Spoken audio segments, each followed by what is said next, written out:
నమస్తే. ప్రస్తుతం మనం గాంధీ భవన్ లో ఉన్నాము. గాంధీ భవన్ లో ఉన్నటువంటి దళిత నాయకులంతా కూడా దీక్ష చేపట్టిరు, రాజ్యాంగ పరిరక్షణ దీక్ష చేస్తున్నారు. ఓవైపు బీజేపీ భారతీయ జనతా పార్టీ రిజర్వేషన్లను ఎత్తివేస్తామన్నటువంటి నినాదం చేస్తుంది. ఈ నేపథ్యంలోనే దీక్ష కూస్తున్నట్టు తెలుస్తుంది. దళిత నాయకులంతా కూడా చాలా మంది నాయకులు ఉన్నారు. నాగారి ప్రీతం ఉన్నారు, ఏ చంద్రశేఖర్ ఉన్నారు, సతీష్ మాదిగ కావచ్చు, చాలా మంది నాయకులు. ఒకసారి నాయకులతో మాట్లాడించే ప్రయత్నం చేద్దాం. సో ఏ చంద్రశేఖర్ గారు, ఎందుకు ఈ దీక్షను చేయాల్సి వచ్చింది? ఓ వైపు అటు మోత్కుపల్లి, మందకృష్ణ, ఇందిరా పార్క్ వద్ద దీక్ష చేస్తా ఉన్నారు.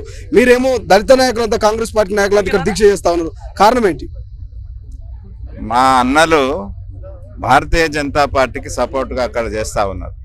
అందులో ఏం స్వార్థం ఉన్నదో మాకు అర్థమైతలేదు. కానీ అంత వ్యక్తి ఈ 30 సంవత్సరాలు ఎంఆర్పిఎస్ మాదిగల కొరకు కొట్లాడిన వ్యక్తి ఈరోజు భారతీయ జనతా పార్టీకి సపోర్ట్గా కూర్చుంటున్నారు. అదేవిధంగా వాళ్ళకు నరసింహన్న ఈరోజు సీనియర్ నాయకుడు, ఆయన భారతీయ జనతా పార్టీ కొరకు కూర్చుంటున్నారు. ఈ ఎన్నికల్లో భారతీయ జనతా పార్టీ దళితులకు, వెనుకబడిన వర్గాలకు ఏదైతే 400 సీట్లు తీసుకొని ఖచ్చితంగా ఈ రాజ్యాంగాన్ని మార్చాలని చెప్పేసి బాటంగా చెప్పుతుంటే కూడా వీళ్ళు పోయి వాళ్ళకి సపోర్ట్ చేస్తున్నారు. కాబట్టి మా అన్నలు ఆ రకంగా పోవద్దని చెప్పేసి మేము దీక్ష చేస్తున్నాం. ఎందుకంటే ఈరోజు కాంగ్రెస్ పార్టీ స్వాతంత్రం వచ్చినప్పటి నుండి కూడా ఈరోజు దళితుల కొరకు ఈరోజు కట్టుబడి ఉన్న పరిస్థితి. ఏ రోజు కూడా ఈ దేశంలో ఉన్న దళితులు, వెనుకబడిన జాతులు మాకు భూమి లేదయ్యా అని అడగలే, లేకపోతే ఇల్లు లేదా అని అడగలే. కానీ ఇందిరాగాంధీ అట్లాంటి మహానీయ నేతలు ఈరోజు మనకున్న పరిస్థితులకు భూమి ఇచ్చింది అడగకుండానే, ఇల్లు ఇచ్చిండ్రు అడగకుండానే, తిండి పెట్టిండ్రు అడగకుండానే, చదివిచ్చిండ్రు అడగకుండానే.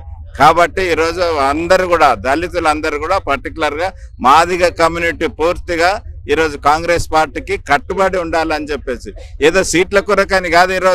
ఈరోజు వాళ్ళు చెప్తున్న మాటలు సీట్ల గురించి మాట్లాడి రేవంత్ రెడ్డి గారిని నిందించి ఈ సీట్ల చాటున ఈరోజు భారతీయ జనతా పార్టీకి వాళ్ళు మద్దతు ఇవ్వాలని చెప్పేసి కోరుతున్నారు. కానీ ఇది ఎక్కడ జరగదు. ఈరోజు 119 అసెంబ్లీ సెగ్మెంట్లలో ఒక్కొక్క అసెంబ్లీ సెగ్మెంట్లో 30 నుండి 40-50 వేల ఓట్లు ఈరోజు దళితులు ఉన్నాయి. కాబట్టి ఖచ్చితంగా దళితులకు అందరికి కూడా ఈ వేదిక మీదకి వెళ్ళి రిక్వెస్ట్ చేయాలని, మనల్ని మనం కాపాడుకోవాలి. రాజ్యాంగాన్ని కాపాడుకుంటేనే మనకు ఈ రిజర్వేషన్స్ ఉంటాయి. కాబట్టి ఈరోజు బీజేపీ చేస్తున్న కుట్రను మా అన్నలు పోయి ఆడ కూర్చొని ఆ దాంట్లో వాళ్ళు కుట్రలో భాగం అయిపోయినారు. కాబట్టి వాళ్లకు దండం పెట్టి అడుగుతున్నాం, మీరు అక్కడ విరమించుకోండి.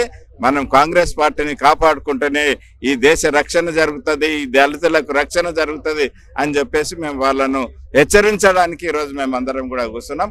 కాబట్టి కాంగ్రెస్ పార్టీ రేవంత్ రెడ్డి గారి నాయకత్వంలో ఈరోజు తెలంగాణ రాష్ట్రంలో అన్ని విధాల దళితులకు, వెనుకబడిన జాతుల వరకు, అదే కాకుండా ఈరోజు రాహుల్ గాంధీ గారి నినాదం ఎవరు ఎంతుంటే అంత ఖచ్చితంగా ఉండాలని చెప్పేసి, కుల గణన జరగాలని చెప్పేసి ఏదైతే రాహుల్ గాంధీ స్లోగన్ ఉన్నదో ఖచ్చితంగా ఈరోజు రాష్ట్రంలో మనం ఏ కులపోళ్ళు ఎంతున్నామో వాళ్ళకంతా జరగాలని చెప్పేసి మేము ఈ వేదిక మీద మేమందరం కూడా దళితులమందరం కూడా మా అన్నలను తిరిగి వాపస్ రావాలని చెప్పేసి, మా అన్నలు ఖచ్చితంగా దాన్ని విరమించుకొని ఈ యొక్క మెయిన్ స్ట్రీమ్ లో కలిసిపోవాలని చెప్పేసి, దేశ రక్షణ కొరకు, అదేవిధంగా మన రాజ్యాంగ రక్షణ కొరకు మీరు కూడా రావాలని చెప్పేసి కోరుతున్నాం.